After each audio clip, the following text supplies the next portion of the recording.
February 15th, 1972. New orders. Survivor Assistance Officer. Escorting the body of a lieutenant back to his hometown. It's a tough duty, but at least it's brief.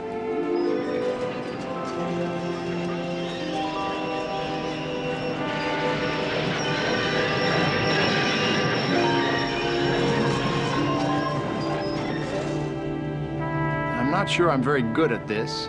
Rockville! Especially in this case, I never even knew the man. Yes, ma'am. What can I say to his family? What can I do that'll make any difference? Step.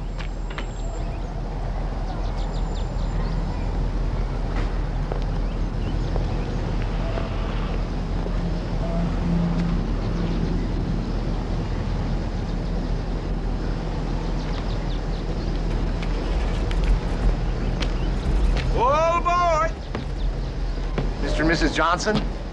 Yes. I'm Major Laird, the Escort and Survivor Assistance Officer. I've brought your son home. The Army extends its deepest sympathy for the loss of your son. His country will be eternally grateful for his sacrifice. I'm here to do whatever I can to help you. If you want a military burial with full honors... Thank you, Major. We want to keep it simple.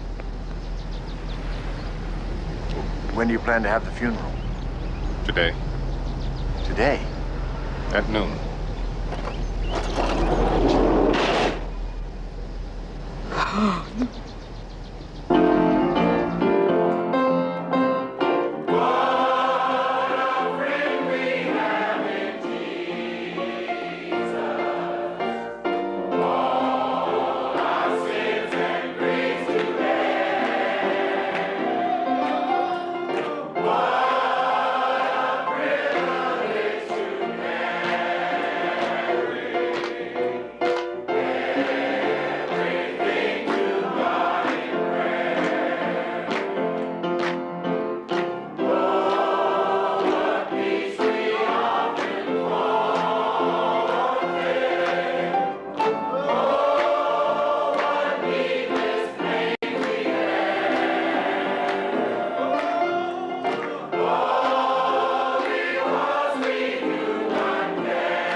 Praise be to God for the power of music. To be able to lift our voices above the sorrow of this moment. We've said a lot about Dwight Johnson here this morning, but we all know that it is deeds more than words that make the difference in this world. You know where the funeral is. You know that you're all invited. I hope to see you there. Dwight was killed in war. Let us go out of here in the spirit of love and peace. Amen. Pallbearers, all rise, please, and proceed out.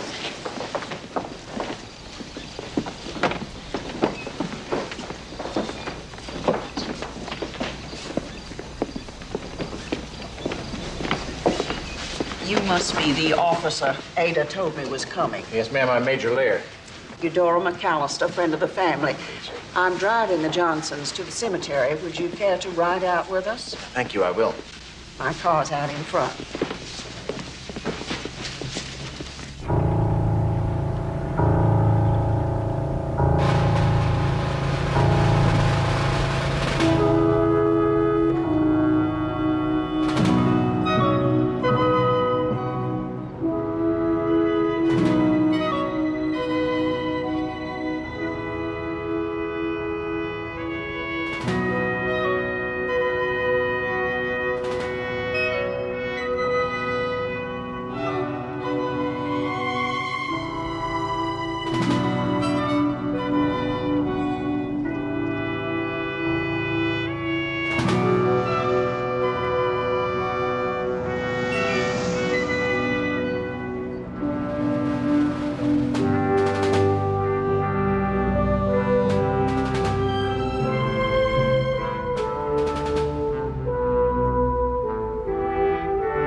Mrs. McAllister, what is going on here? A funeral, just as I told you. You told me it was a friend of the family. Dwight Johnson is a friend. Dwight Johnson? That boy can't be buried here. It's their plot, Oster. We own it legal.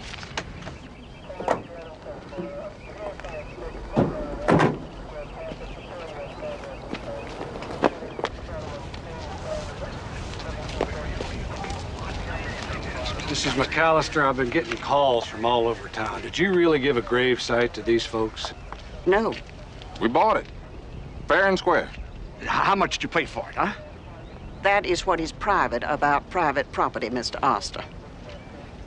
Our son died for his country, and he has a right to be buried in any part of it. Well, that's any part but right here. Luther, Ada, you've got a nice-looking casket there. Why don't you bury Dwight out where your folks are buried? That's where he belongs. People belong where they want to be, not where they're told to be. Now, Dwight loved this place, and he loved this town in spite of everything. And he deserves to be buried right here. Look, I'm sure we can work all this out. I'd like to call my commanding officer. We don't need any federal intervention here, Major. This is strictly a local affair. Let me read you something. Within the city limits of Rockville, Georgia, burial shall be limited to members of the Caucasian race or their ashes thereof. Now, folks, that's the law. I'm sorry. and I'm here to enforce it. So let's take that casket and put it back on the hearse. How can you do that to these people? They are as much a part of Rockville as anybody. You're a good one to talk about Rockville. You're gonna ruin this town. I think this has gone far enough. Why don't you move on out before this turns into something ugly? Something ugly? What would you call this? I'm sorry if this turn of events took you by surprise, Major. We just had to try it directly without telling any more people than necessary. Doesn't seem like a problem that's going to be solved overnight. How long are you going to be here? Normally it takes about 3 or 4 days, but my orders are to stay as long as necessary.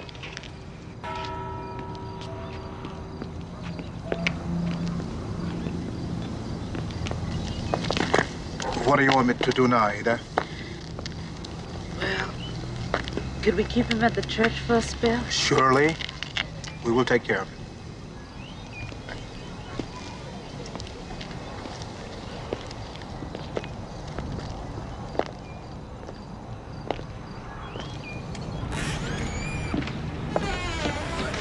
Really enjoyed that, and I want to catch you for lunch someday on the road, okay? Enjoyed talking with you. Excuse me, Chief. I'd like to talk to you about what happened today. Afraid there's not too much to say, Major. Oh, it seems to me there is. What do you want, Major? Well, for starters, I'd like your help in getting Lieutenant Johnson buried in that cemetery. Can't do that. What then? His body is just supposed to hang in limbo? There's a place for Dwight. You go straight out here, about 5 miles out of town. That's where Dwight's people were buried. Out of town. Don't look at me that way, Major. It started long before my time. I just keep the peace here. Take a look around you, Major. This is a good town with good people. I watched Dwight grow up here. I know what you're thinking, and you're probably right. This isn't the best end for him, but unfortunately, he died before this town was ready for this. Maybe if he'd lived a little longer. A little longer? This is the 1970s. Our schools are integrated, and our people get along. They might not get along as well as you like, but they get along okay. Now, Major, I got things I gotta take care of. I did call my commanding officer, by the way. You should know the Army's not going to rest until Lieutenant Johnson has gotten his due. The Army might best be served by turning its attention to putting that boy in a veteran's cemetery. This was his home. His parents want him here. I'm sorry. You could go to court over this, you know that. And that could take years. Do you want to make Luther and Ada wait that long before they can lay that boy to rest? Do you? I can't help you, sir. Now, you tried. You did your duty. Why don't you let it drop?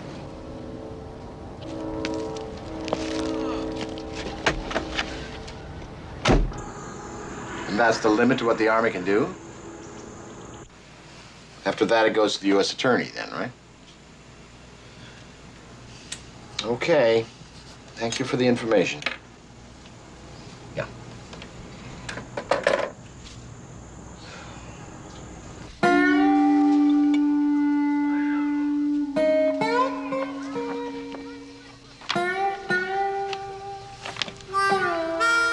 You want milk or sugar, Major Lew? No, just a little milk, please.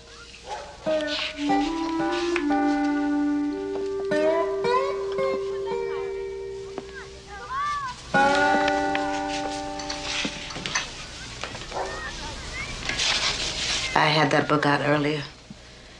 That boy left us a lot of memories. You must have been very proud of him.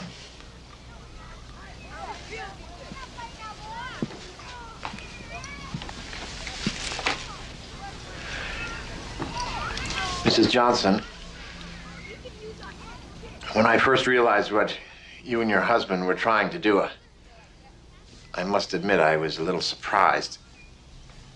But I went along, those are my orders, to render all reasonable assistance. I'm still here to do that, even though it's taking a little longer than normally. But, well, I've come to see what you're up against here. On top of all your grief, are you sure you want to take this on? All my grief? I don't know yet how much grief's in me. How many tears? I thought I used them all up on that first night, but I didn't. For the rest of my life, I may not reach the bottom of that river. But my grief, my husband's, is no excuse not to do the right thing.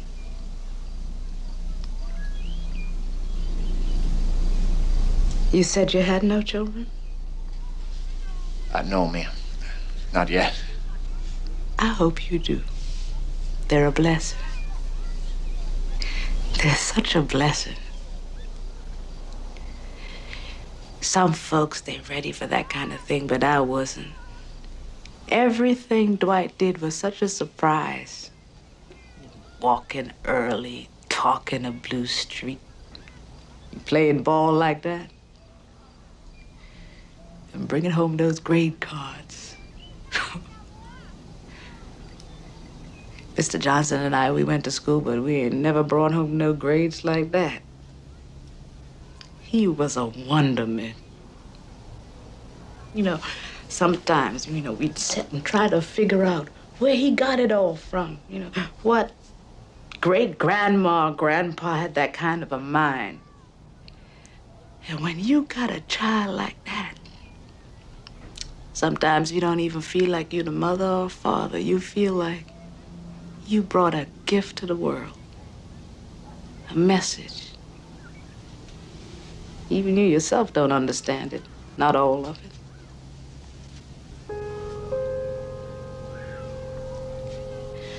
And now he's dead. I can say that now. But he's not gone. Not unless they take him out of this town. A town he brought honor to. It would be like turning time around and saying he was never here at all. And we can't do that, Major Laird. So, no matter what the grief or how much trouble, we just can't do that.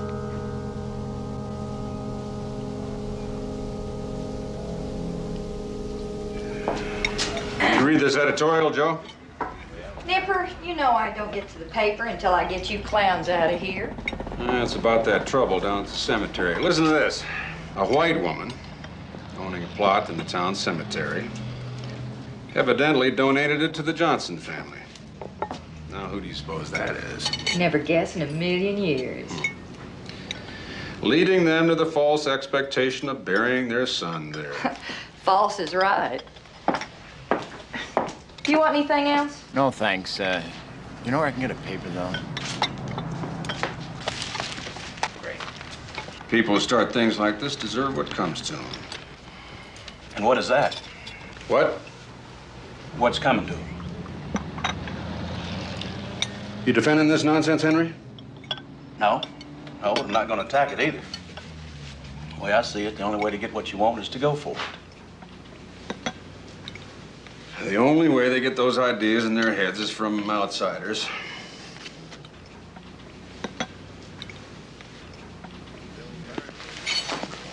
Everything all right? Just fine, thanks. But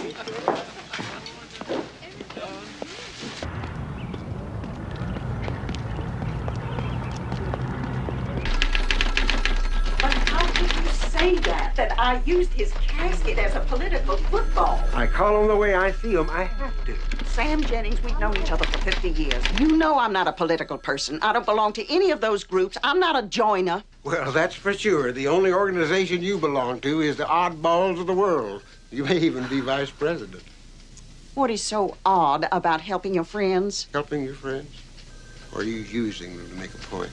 Listen, I thought long and hard before getting them that extra plot because I knew how people like you would interpret it. I have to interpret it. It's my job to try to give the people of this town some perspective. Do you remember what it was like in the South in the 60s? Have you forgotten those mobs, the violence, the police dogs, those little girls blown up in a church house? Well, it didn't happen here. This town got through it all right. Got through it? We didn't get through anything if someone like Dwight Johnson can't even be buried here. You measure the world from perfection downward. Well, I don't. I measure it from chaos upward. That's the difference. Anyway, if you don't like the way I run this paper, why don't you start one of your own? I don't want to start a newspaper. I don't even want to read one for a while. Especially yours. You can cancel my subscription. Again? What's wrong? What happened to you? I remember young Sam Jennings, the idealist. Yeah, I remember that. That was a long time ago, you know.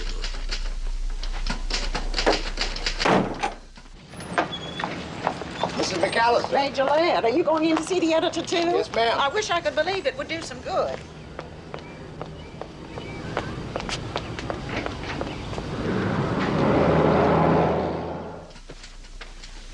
I'm Sam Jennings. I'm Major Kendall Laird. I'm the Army's Survivor Assistance Officer here to help the Johnsons with the burial of their son. My Johnsons. I suppose you're here to give me a piece of your mind, too. Sit down, Major, and go ahead. It's that kind of morning for me. I just saw Mrs. McAllister leave here looking mad as a cat. My guess is that she's pretty upset about this editorial of yours. She had no reason to be. I didn't mention her by name. Well, you don't have to in a town this size. Theodore and I go back a long time, Major. And over those years, we've had lots of differences, some public, some private. But I have to say that she's survived them pretty well. I'm not worried about her, but what about the Johnsons? Is this fair to them? It's not a question of fairness. It's a question of timing, the speed. Mr. Jennings, this is 1972. Integration has been the law of the land for 15 years now. It may be the law of the schools or the drinking fountains, but we're talking about cemeteries here, where we bury our families. And that is a very personal thing around here. And the Johnsons? Don't you think it's a personal thing to them? They deserve better than this. Yes, maybe they do. But I hope you won't let this incident give you the wrong idea about our town. Look, Mr. Jennings, I can see that you care a lot about this town. Let me ask you a question. What picture flashes into your mind when I mention the name of another town? Little Rock, Arkansas. You saw it, didn't you? The photo of the little black girl clutching her school books out of fear, having to be escorted into her first day of school surrounded by armed soldiers. You want the town of Rockville to be remembered by an image like that? No, of course I don't. But... Well, if you don't want a demonstration here, maybe even a Supreme Court case, you should give some equal space in your paper for Dwight Johnson. His men have put him up for a Silver Star for saving their lives. Are those white boys? Most of them, as a matter of fact. There's a hook for your story right there, isn't it? If it's a story, yes. If it's a sermon, no. Can you get to those men? Me? You're the journalist, Mr. Jennings, not me. Now, don't worry about that, Major. You bring me some information, hard information, and I'll write the story. You mean that? Damn right. And I'll print it, fair and square. It's a deal.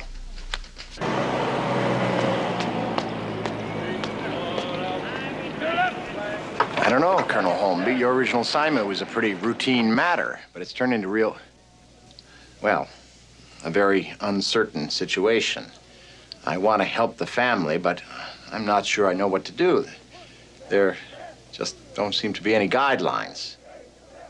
What are the feelings in the town? I don't know exactly, sir. There seem to be people on both sides. The editor of the town paper says he's willing to back up my idea of interviewing the men who put him up for the medal. Just so your activity doesn't stir up more controversy. No, sir. The Army's going to do the right thing. But we've got to be concerned about community relations. I mean, Rockville's just 60 miles down the road. I'm very conscious of that, sir, but the Johnsons are a very determined people. But I want you to proceed with caution. Yes, sir. Keep in touch. Thank you, sir.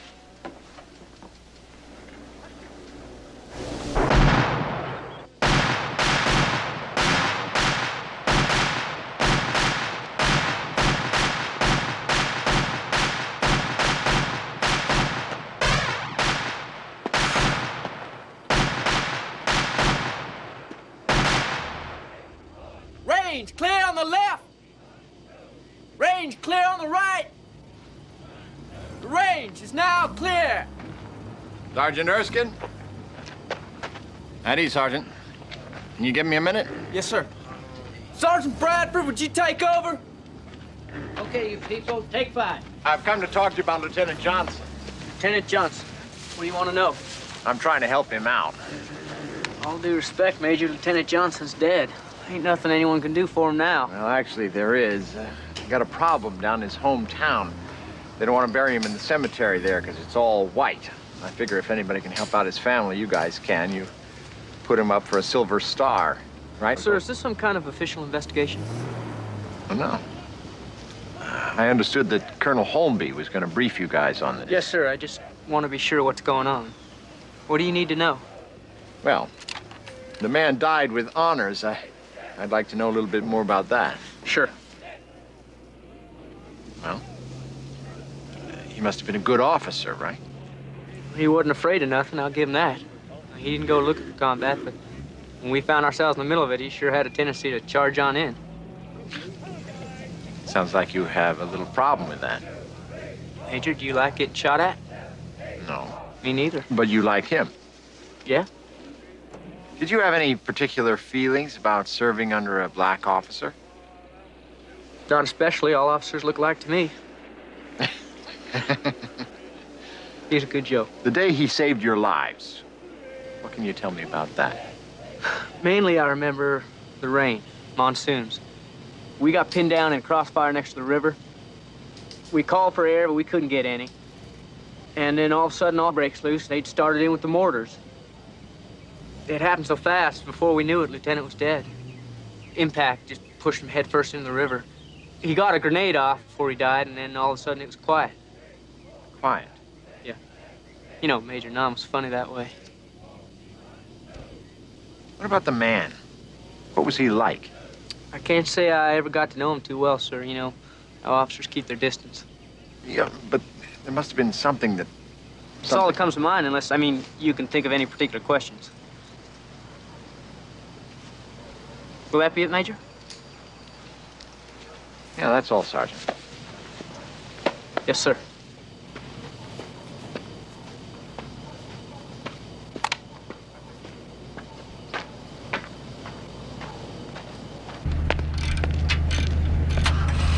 You Sergeant Booker T. Douglas? Yes, sir. Sergeant, come on down here, will you, please?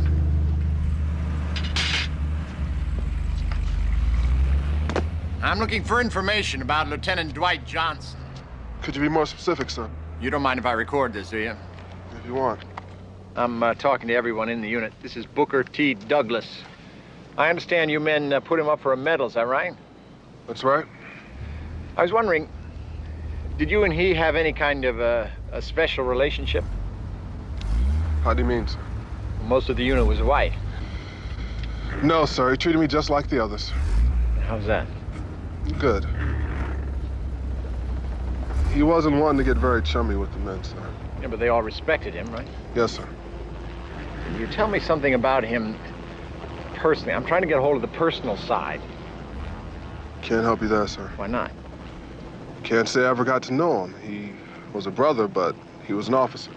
No fraternization. You dig what I'm saying, sir? He was a good Joe. Yeah, that's what they tell me. What do you remember about the day he was killed?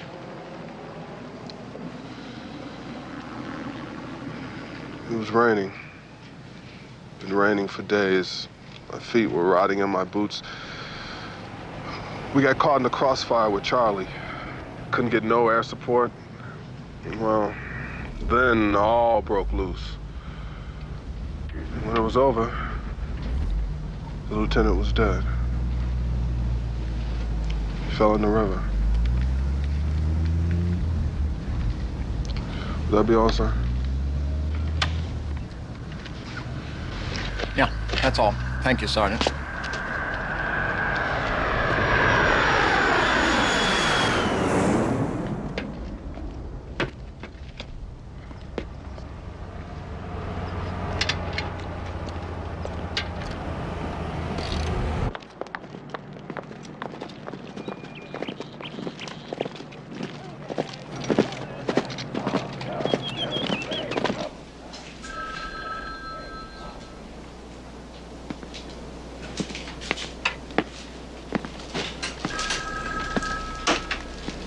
Specialist Porter?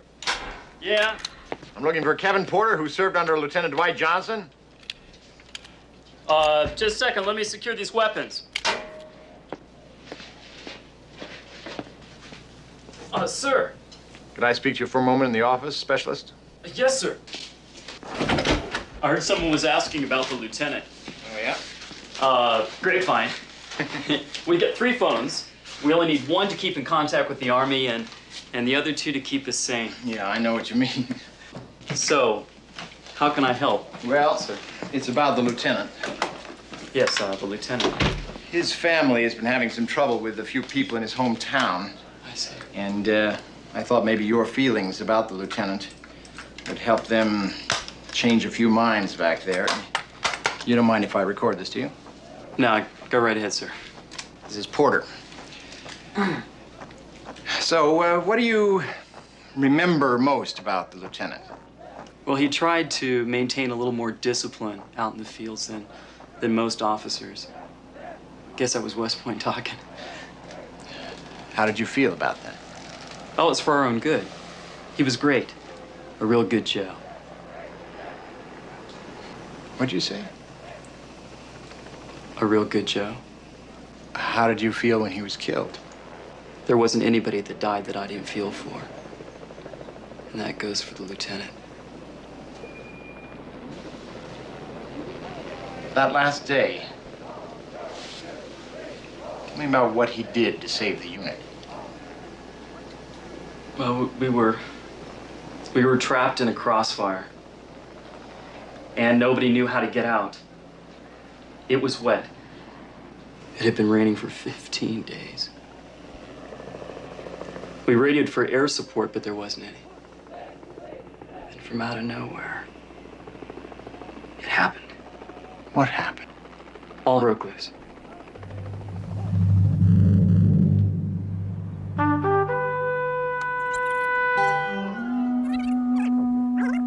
Started in with the mortars. Like to me. He's a good joke. Big on sorry, sir. He was a good joke.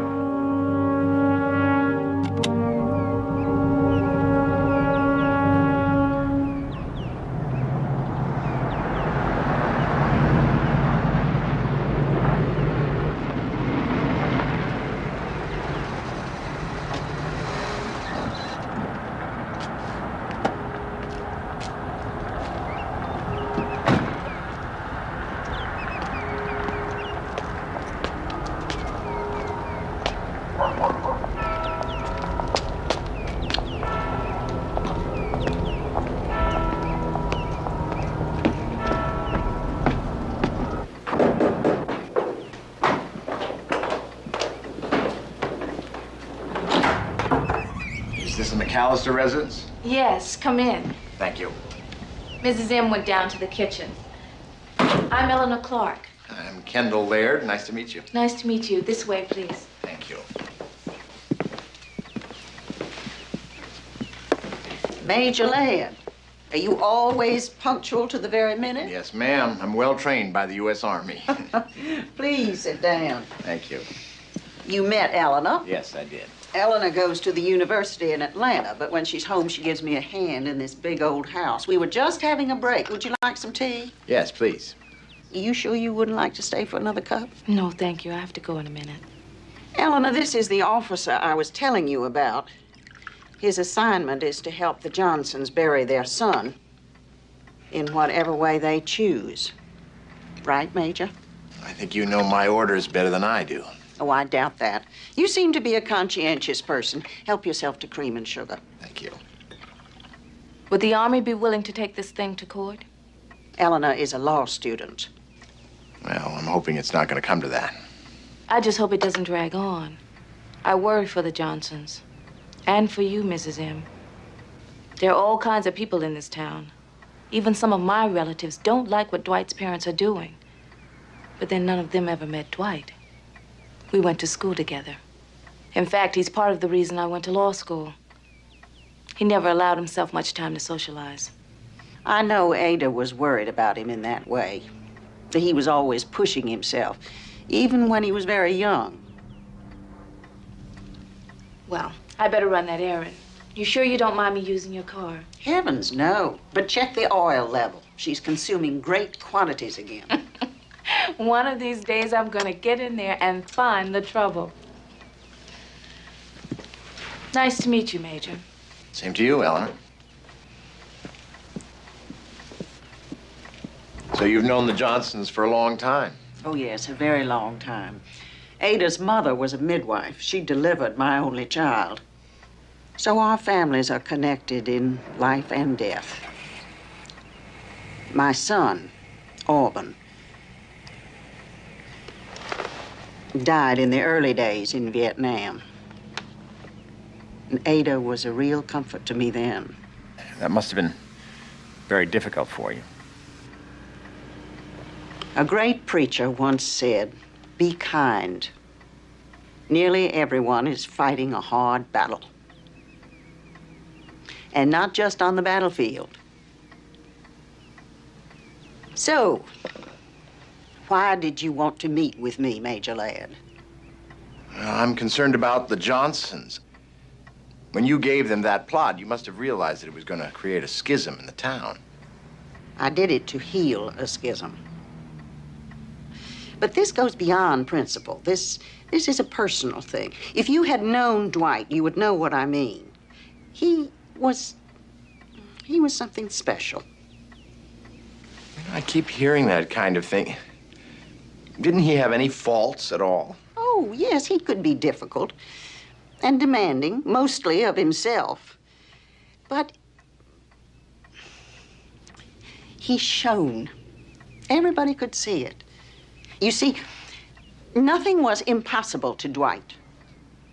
Everything was a possibility. When he was 8, he went to the library to borrow a book, but the librarian wouldn't let him have it because of his race. So he said he would wait until she changed her mind. And he did. He waited. All day long, he stood at that desk waiting. That poor woman, she was so unnerved by the end of the day. I think if she hadn't been so decrepit, she might have tossed him out. But closing time came, and there he was. And I think when 5 o'clock rolled around, she was so worn down, she just gave him the book. So if it had been anyone but Dwight, I probably wouldn't have given up that plot. But my goodness, if he can't turn tradition around, we may have to wait another 30 years. And of course, Ada and Luther aren't going to budge. Sometimes it takes one person making one move to open people's eyes. It's hard to be that one person. But when the time comes, and you know it, you just say, I guess this is it. It's me that has to do this.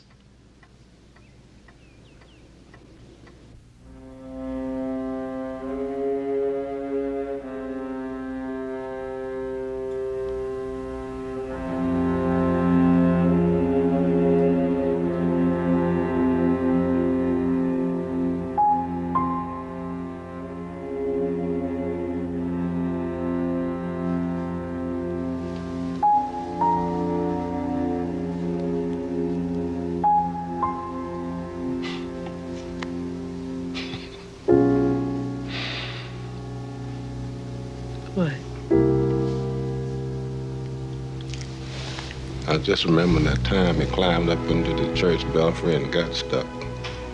You remember that? Mm-hmm. Climbed up there, couldn't get down. Scared to holler because he know didn't have no business up there. Then he come and rang the bell for church vespers.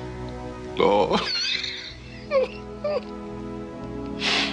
Yeah, such a headache. Every time I started bawling him out about it, I just cracked up. Lord, that boy. That boy.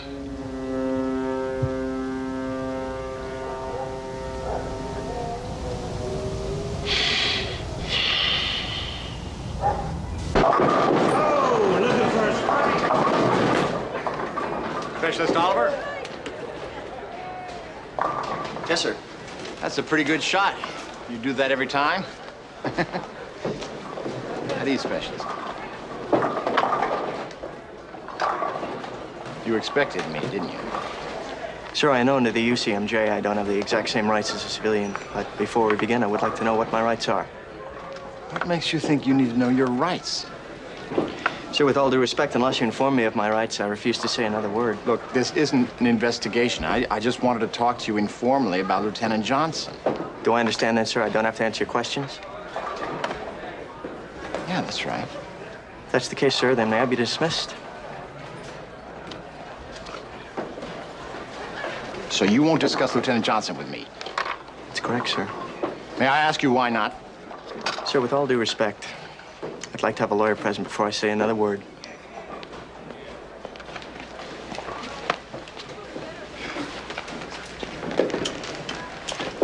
Why don't you go back to your game, Oliver?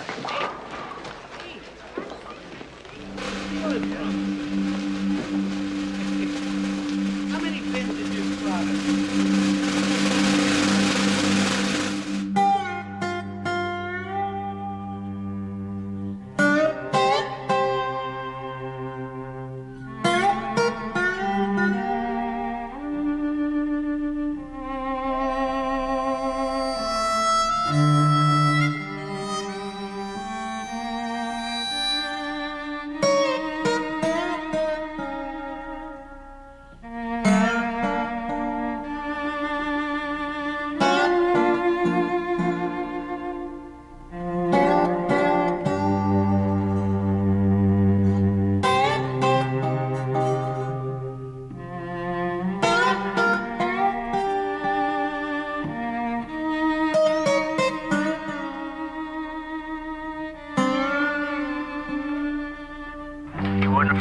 I'll give him.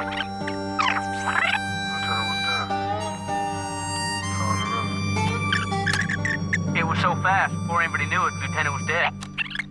Impact. Threw him headfirst into the river.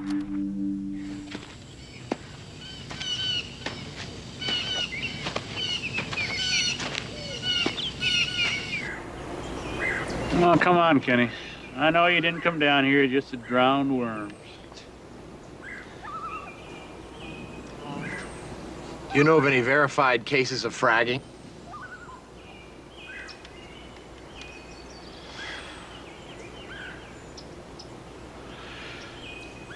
I heard men in bars bragging they did it.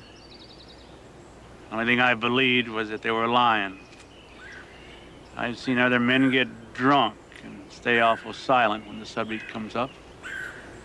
Hard to know what that silence means. My guess is they did something too bad to talk about. If there had been a conspiracy by a group of men to kill their officer in combat, and I could get one of them to crack, do you think I should bring them to justice, even if I knew it would destroy the dead man's family? What you're describing doesn't sound like justice. No, letting them get away with it doesn't sound like justice either. Well, justice is an idea. It's not real. And family, that's real. But what's real is it's you or me or somebody else who's getting shot at while we're out there. I mean, If ideas don't mean anything, why should I be willing to lose my life over them? I'm not a philosopher. I don't think about it like you do. I don't think about it at all. And what we saw in Nam, you never think about that?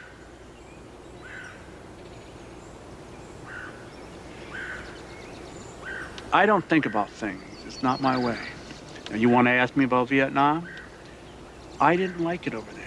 I didn't have to think about it not to like it. It just came natural. Yeah, but you followed orders. Yes, I followed orders. Well, you must have believed in something. I believed in following orders. Oh, come on, Sarge. I know you better than that. It must have meant more to you than that. Well, I suppose. When you find out about it, why don't you tell me? Come on, Kano. Now, what is it that lets this thing get so far under your skin? Well, I've gotten to know the family, and I would hate to hurt them. And I've also met the men in the unit. I know that they're covering something up. I just can't think what else it could be.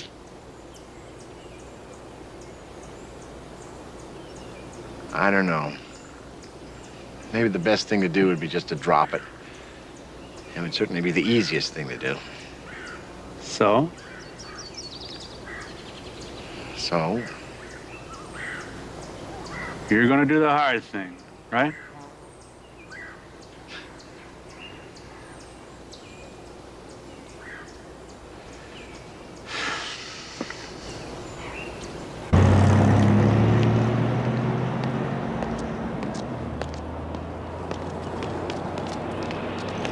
Morning, sir.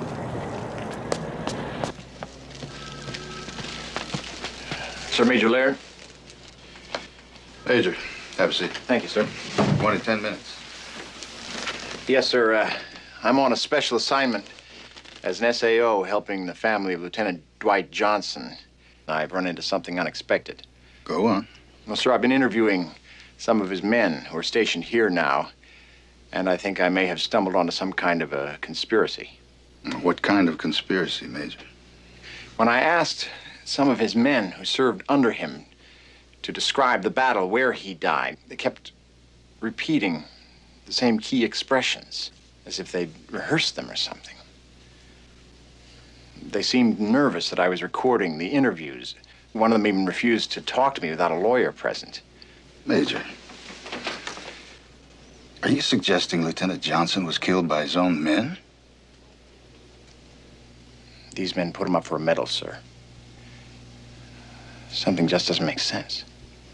It's the sort of thing that's almost impossible to prove. You realize that? Yes, sir, I do. And have you thought of the effect it would have on his family to even raise this issue? Yes, sir, I've thought a lot about that. I can't imagine anything worse. Lieutenant Johnson was a black officer commanding a largely white unit. Race isn't supposed to be an issue in the Army, Major. Theoretically. All right, let's keep this informal for now.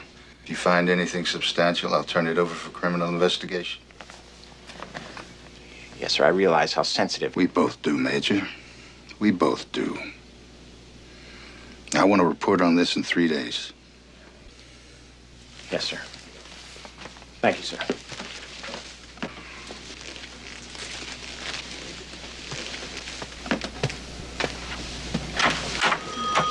Major Laird, someone just called. Here's your message, sir. Thank you.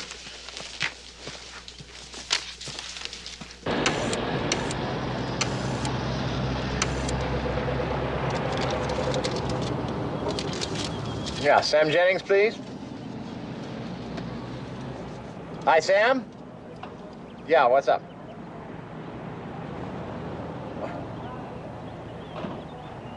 Overnight they did that? So they bought the cemetery from the town council to make it private property. That way it wouldn't have to be desegregated. It was Oster. Got a couple of his cronies together, and they slipped it through before most of the town knew what was happening. Well, these slimy deals, and I don't like the smell of them. Well, they're just trying to hang on to the status quo. I thought that's what that editorial of yours was trying to defend. No, I was not trying to defend the way things were here.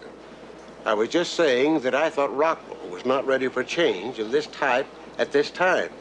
But I don't know. Lately, I've been hearing things said around here that I thought I would never hear in all my lifetime. I've even heard some people say they think Dwight Johnson should be buried in Rockville Cemetery. What I'm telling you is that the town has changed. Maybe just an inch. But it has changed. What does that mean for the Johnsons? That depends a lot on you. What have you got on that story for me? Well, unfortunately, there's been a complication on the military side. Now, what does that mean? Look, I'm under a lot of pressure all of a sudden to get something else done in the next few days. So you're just going to wait? This isn't as easy as we thought it was going to be. Oh? I am working on it, Sam. I'll be in touch, okay? Okay.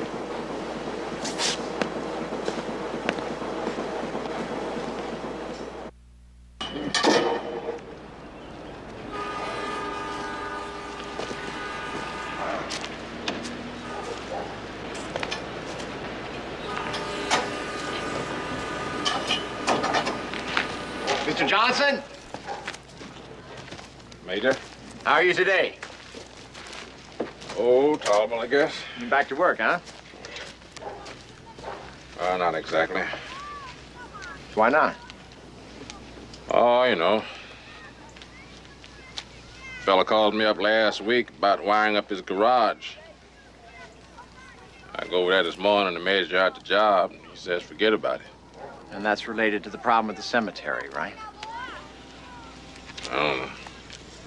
Lives about a block away from it. You think you're going to lose any more jobs?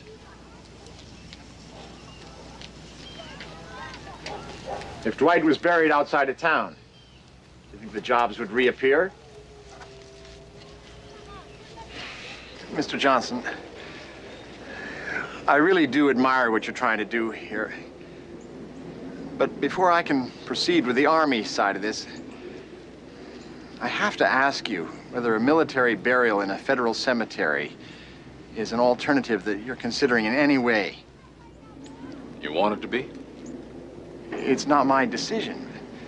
My orders are to assist you any way I can in carrying out your wishes, but I have to be certain what those wishes are before I can go any further. Expect you think we're crazy for going on with this. No.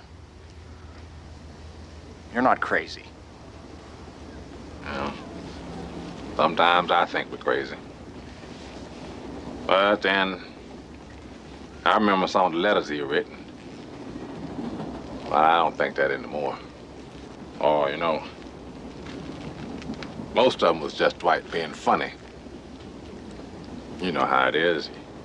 He didn't want us to worry. He was like that.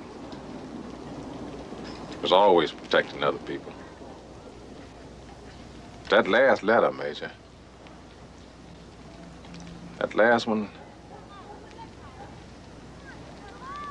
Well, I think maybe you ought to read it. Steal away, steal away to Jesus. Steal away home. Ain't got long to stay here. My Lord, He calls me by the thunder. The trumpet sounds within my soul. I ain't got long to stay here.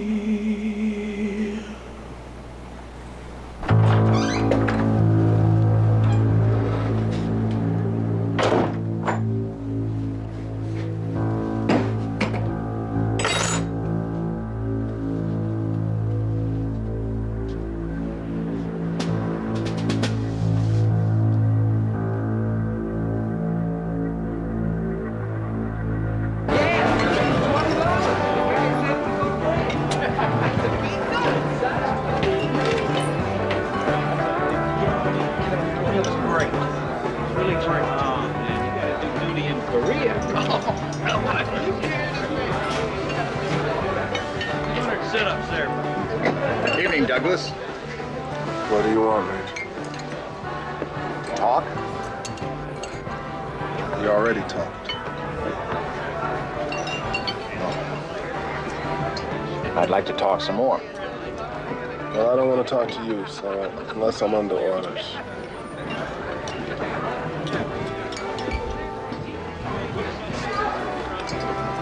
Have a draft, please.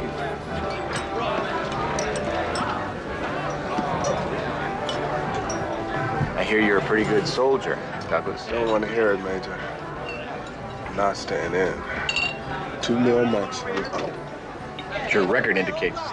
Just did what I had to do, Major. So don't give me that you brave, you courageous, you America's finest, because I don't go for slogans no more. My time is short, so's my attitude. Getting out. I'm just trying to get a guy buried, Douglas. So, really?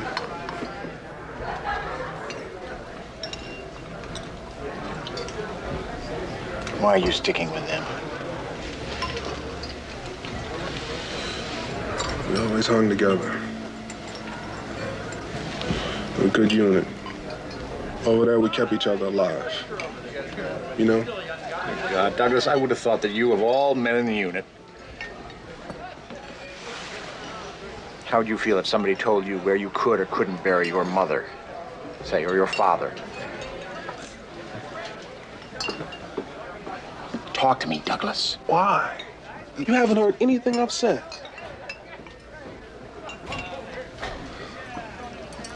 Was Lieutenant Johnson shot in the front or in the back?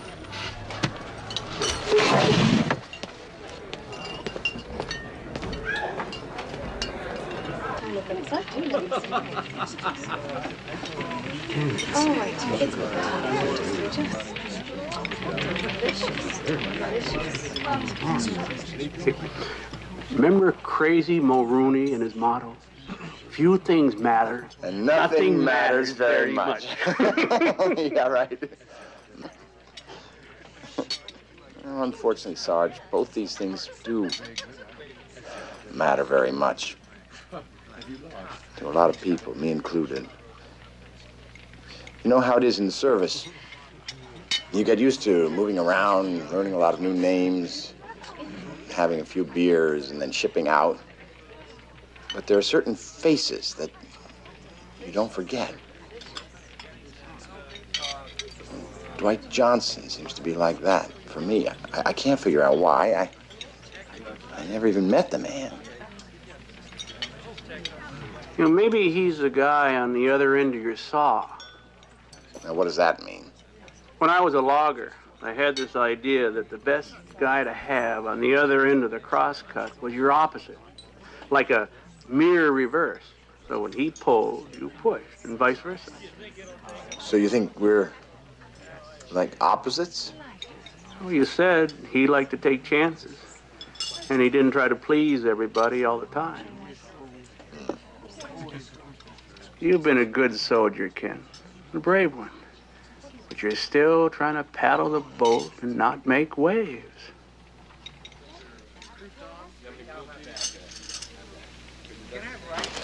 Major Laird? Oh, Colonel Holmby. This is Sergeant Major retired Bill Davis, my old squad leader. Bill, this is Colonel Holmby. Colonel? Nice to meet you, Sergeant Major. Major Laird, how's your special assignment progressing? It's coming along, sir. Good. General Hauer has called me about it a couple of times. We can't keep him waiting. No, sir, I understand. Good. Enjoy your dinner. Thank you, sir.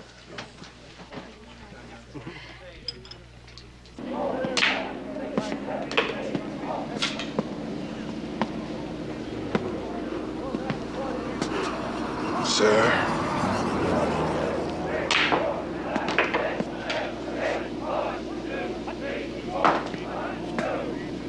Look, why do you keep coming Don't keep around coming my around face? till I I don't get want to some talk to answers you. from you. Leave me alone. You're driving me crazy. Look, this is not going to go away, and neither am I. Look, Douglas, I'm sorry about what I said at the club last night. That was way out of line, but something is going on. And if we keep covering it up, sealing it over, it's gonna rot and rot and rot until it explodes. Now, you tell me something. I owe you nothing. I went over there, I did my part, but let me tell you what it was like for a brother. I was giving blood to a white guy who had been hit real bad. I mean, I was pumping my own blood into this guy, and when he got enough to come to, he sees he's getting blood from me, and he starts yelling for the medic to stop the transfusion, even when the medic tells him he's gonna die unless he takes my blood. This ridge-running redneck had to think about it before he shut up, so Lieutenant Johnson ain't alone in it. I would think that that would make you want to help him even more. That's because you think I'm still a part of this army. I'm not. I'm just biding time. Look, what has that got to do with helping Dwight Johnson get what's right? The one thing I learned is that the name of the game is survival. Staying alive any way you can. It's a full-time job, you dig? Now, I'm sorry Lieutenant Johnson's dead. I'm sorry a lot of guys are dead. I'm sorry I wake up at night sweating when it's cold out. I'm sorry I'm talking to you. Douglas, I know that something is going on. You weren't there. You weren't in that hole. You didn't feel the rock. Oh, man, when Johnson and Byer got hit, you weren't there. Byer? Who's Byer? There's no mention in this whole place of anybody named Byer? Well, it's like I told you, Major. They were pulling them units out pretty fast. In fact, I doubt if we'll ever get all the historical records back. Now, if this fellow was in that unit, one of three possibilities. He's wearing civvies, he's wearing bandages, or he's wearing dirt. Now, if you want, I can find a way of tracing him. Yeah, I want.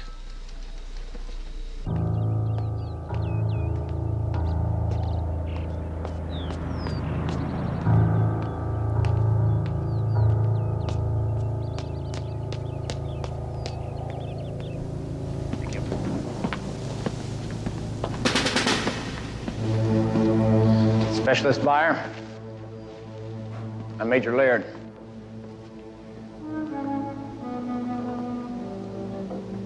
How's it going? How does it look? Looks rough.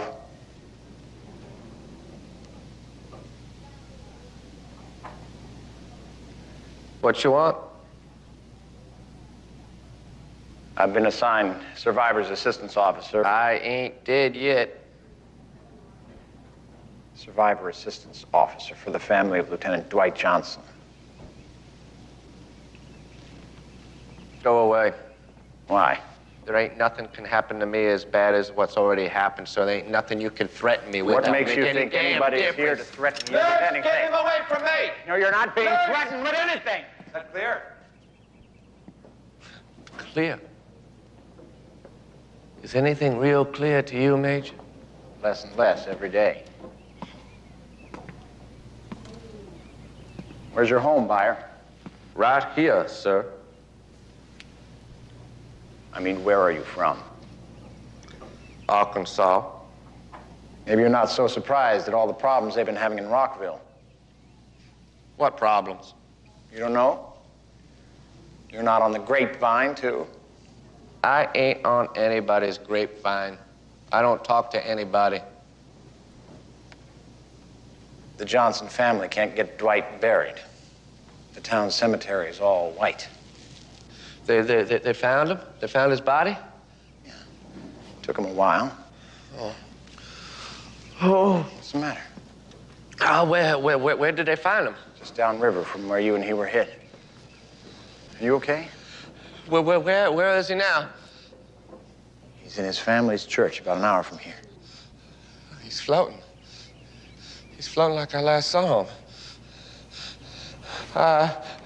I can't deal with this. I don't want to hear any more about this. Just go away and leave me alone, will you, please? I can't take this anymore. Calm down. Just listen to me for a minute. It's okay.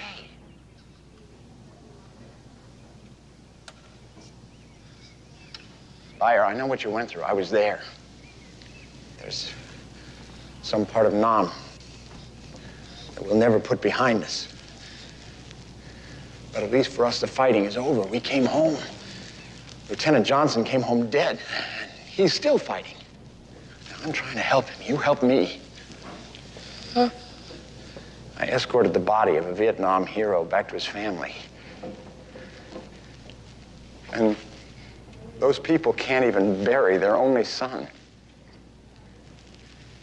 When I started all this, it was just a coffin. But I go into his home. I find out this was an amazing man. Dwight Johnson did more in 24 years than most of us will do in 50. And the men who served under him, who put him up for a medal, for his sake, they don't want to help him. They're too scared, and I don't know why. Look at me. You tell me what happened over there. What happened?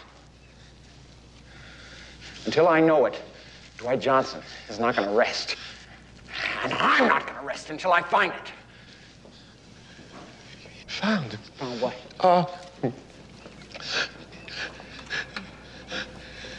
It was all my fault.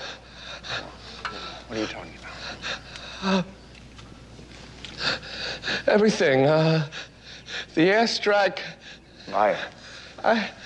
Liar, tell me everything from the beginning.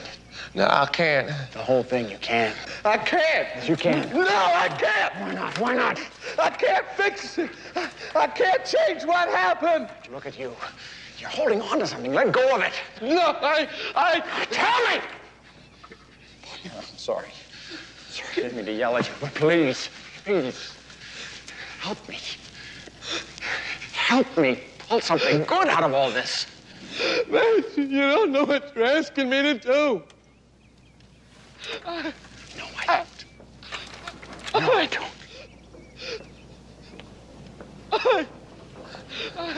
But whatever it is, Buyer,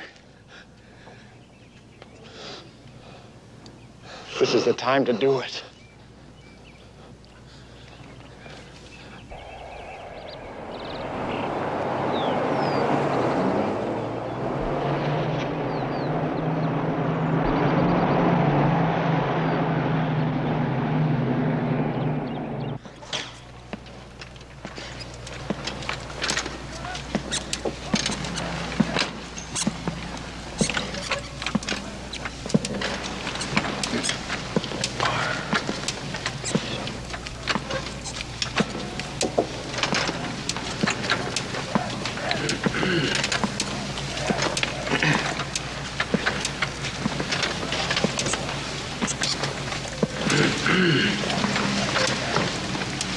Gentlemen.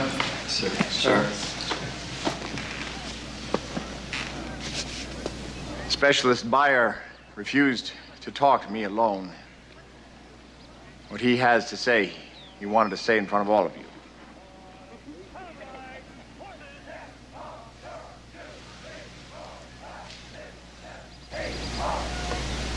The Major told me the story you've been telling about how Lieutenant Johnson died. I come to tell the truth.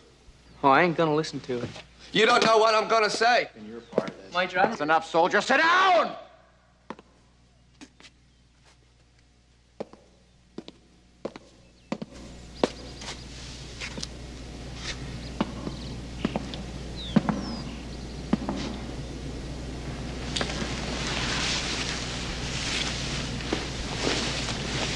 All right, Specialist.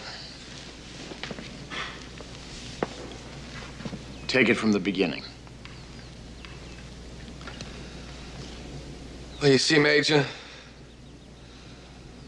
about 10 days before Lieutenant Johnson got killed, we were sent out on a long-range reconnaissance patrol north of Chu Lai. And, man, that's all we did.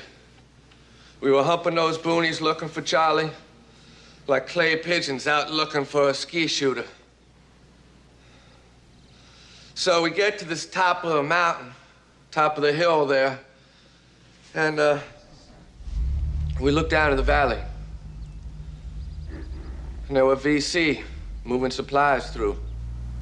Tell him about the lieutenant's great idea, Buyer.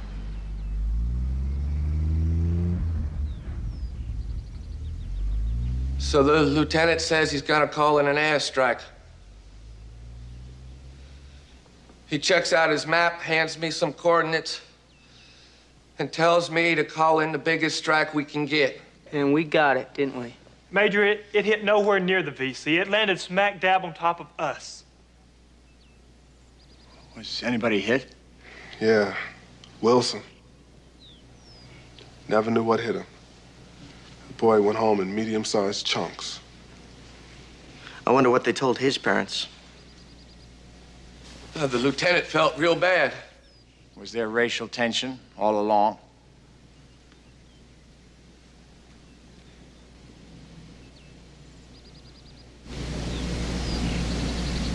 Porter? Things were getting better. We had a good unit. We were. The only good thing I was ever a part of. Well, Wilson was our first casualty. We were feeling real lucky up until then. Lieutenant Johnson was real sharp about most things. It wasn't like him to make that kind of mistake. Yeah, but he kind of lost it after that. He didn't lose it. He did not lose it. You could see it was tearing him up inside. But it was too late. I should have told him. I tried. I just couldn't. What? What are you telling us, Spire? The lieutenant didn't make a mistake. When I called in the airstrike, I changed the coordinates. You did what? I thought they were wrong. I thought he was going to get us all killed. Douglas, get up. Coordinates. Now, let me get this straight. Didn't the lieutenant check with you afterwards? Yeah, but I lied again. I told him those were the numbers he gave me. Why? Why did you do it? Why did you change the numbers? He figured a black man couldn't plot coordinates. Is that true?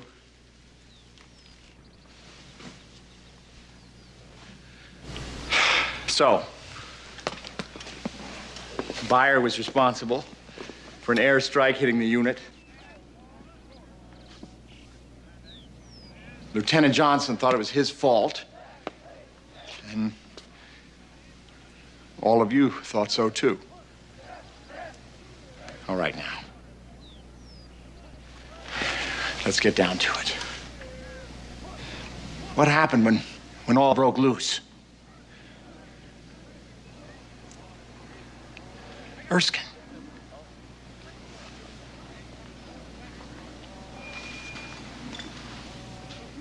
Well, it was pretty much like what we told you. Except we left part of it out. What part? Well, Lieutenant Johnson thought that he knew where the fire was coming from.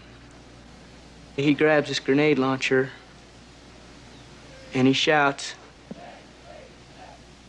"Let's take it." And then he jumps up.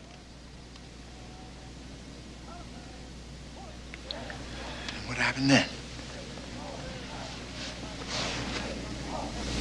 Beyer was the only man who followed him. He and the lieutenant were cut down right away. Before he died, the lieutenant aimed the launcher at the spot he thought the mortar was and fired. Did he hit it?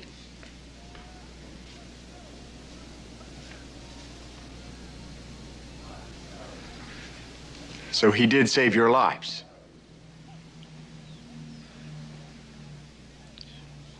Why didn't you follow him? I don't know, sir. Oliver, what about you?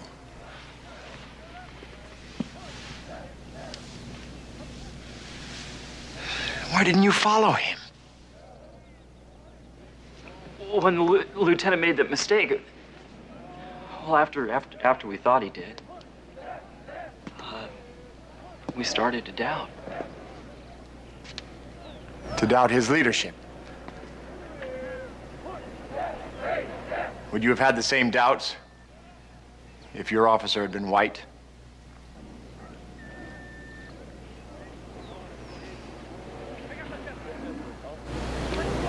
Douglas, what about you?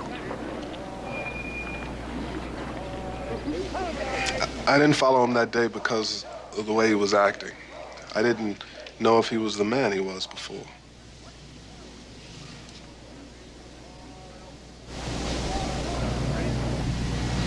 How long did you hesitate? Was it like 1 second or 15? I don't think anyone knows, sir. Like when you're in a car wreck, you hear the brakes squeal for what seems like forever, and you find out it was only half a second. It just happened before we could think about it. But if you didn't get together to plan all this, why did you get together to cover it up? He saved our lives.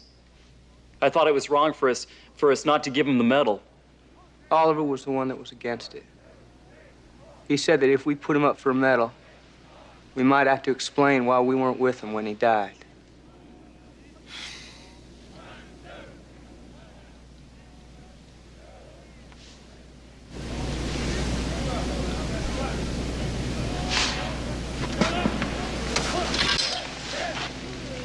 Gentlemen, I want to read you something. This is the last letter that Dwight Johnson ever wrote. I think he must have written it sometime during that last week. Dear Mom and Dad, only got a minute, so I better write while I can. Things are not good right now. We had our first casualty last week, and it shook up the whole unit, including me. Making decisions that risk death for other people is a terrible burden. I care about all these men. Their lives are in my hands, and my hands are not supposed to shake. They believed in their country so much that they have offered themselves up to die here. My job is to keep that from happening, and it's so hard. Sometimes I feel so confused. Not a moment goes by that I don't ask myself, am I doing this right? But don't worry about me. I'll get through this. I miss you and love you. Your son, Dwight.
We're here for the funeral of Lieutenant Johnson. You, can't come in here for that. Mr. Oster, we still own that plot. Now, you can't just take our property. We'll buy it back from you. It's not for sale. This cemetery is now the private property of the Greykirk Corporation. We have a racial covenant, and you can't bury that boy in here.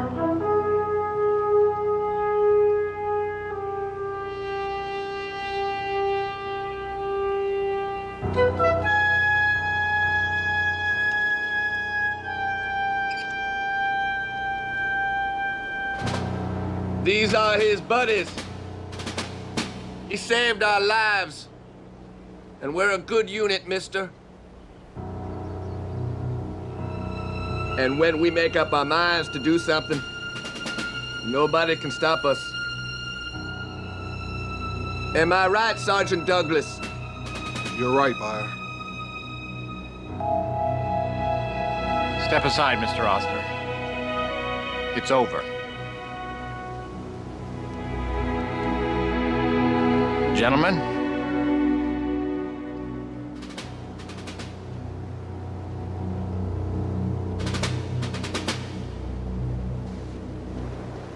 Forward! March!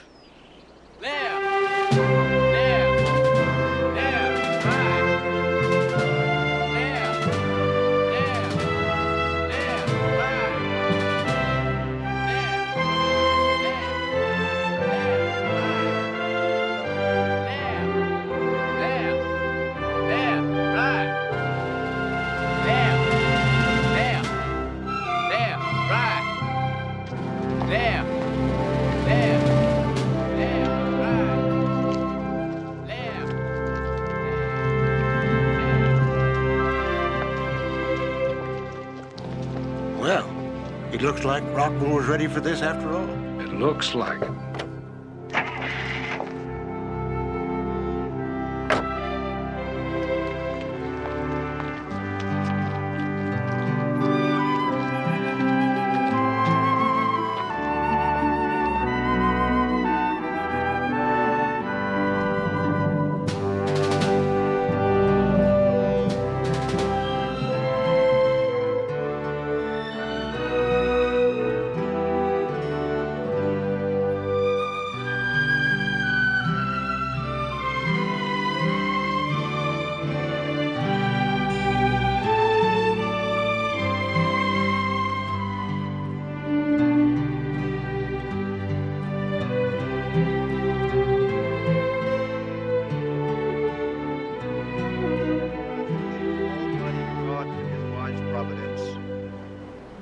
Take out of this world the soul of our deceased brother.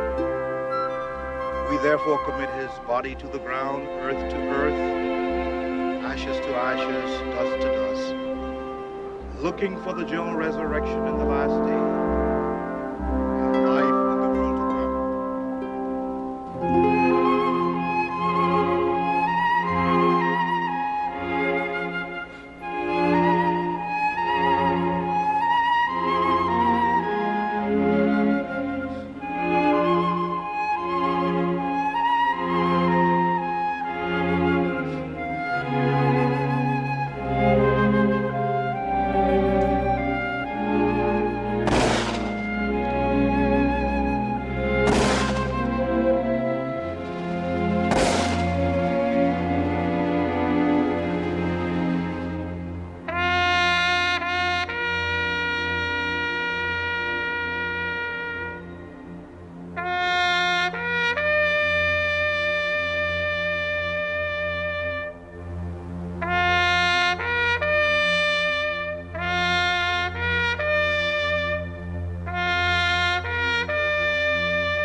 February 23rd, 1972. We buried Lieutenant Johnson today, finally. But his spirit feels very much alive here. In this town, in his men, in me. I came here as one kind of person. I'm leaving as another. Together with his family and his men, I think we made a difference. I know that Dwight Johnson did.